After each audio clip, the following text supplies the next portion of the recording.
There's a saying that a man is only as big as his thoughts.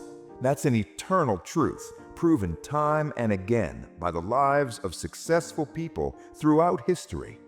Napoleon Hill, in his famous writings, said, "What a man thinks, his life becomes a reflection of those thoughts."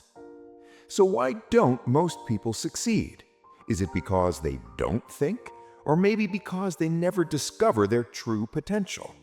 Today's story might just give you the answer. Stick with me till the end. I swear this story can flip your mindset.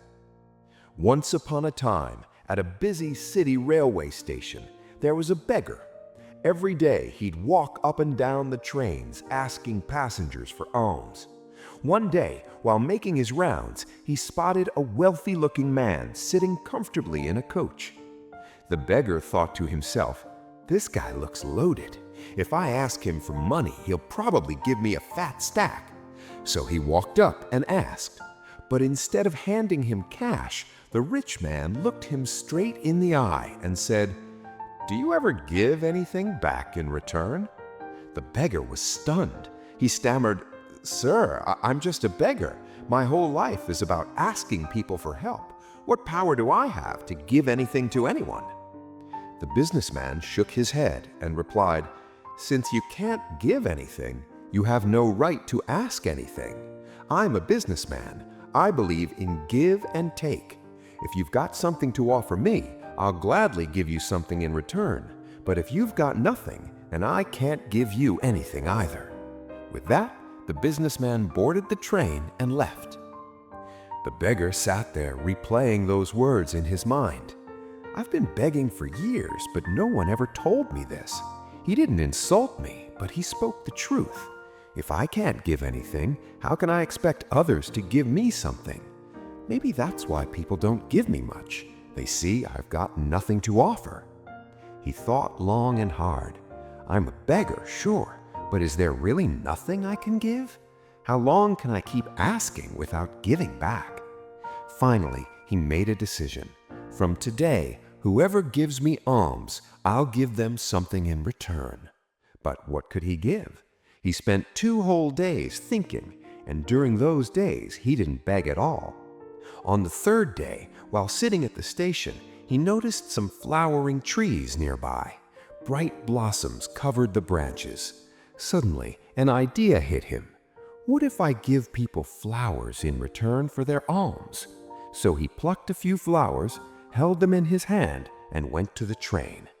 Whenever someone gave him money, he handed them a flower back. To his surprise, people loved it. They smiled, kept the flowers, and gave him more than usual. Day after day, he kept plucking flowers and giving them away. Soon, he realized an amazing thing. When he had flowers, people gave him more. When he ran out, they gave him less. One day, while making his rounds, he saw the same businessman sitting in the train. The beggar rushed over and said, "Sir, today I have something to give you. If you give me alms, I'll give you flowers in return." The businessman smiled, handed him money, and accepted the flowers. He chuckled, "Today you've become a businessman like me." That moment hit the beggar like lightning. He realized the secret of success. Give before you ask. He stepped off the train, looked up at the sky, and shouted, "I'm not a beggar anymore. I'm a businessman. I can be like that rich man. I can be rich too." People around him stared, whispering that he'd gone crazy. But from the next day, the beggar disappeared from the station. 6 months later, at the same station, 2 men in sharp suits crossed paths. They shook hands. One said, "Do you recognize me?" The other replied, "No, I don't think so. Pretty sure we're meeting for the first time."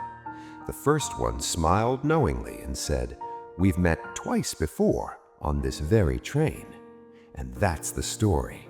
The beggar wasn't just a beggar anymore. He discovered his potential, shifted his mindset, and turned into a businessman.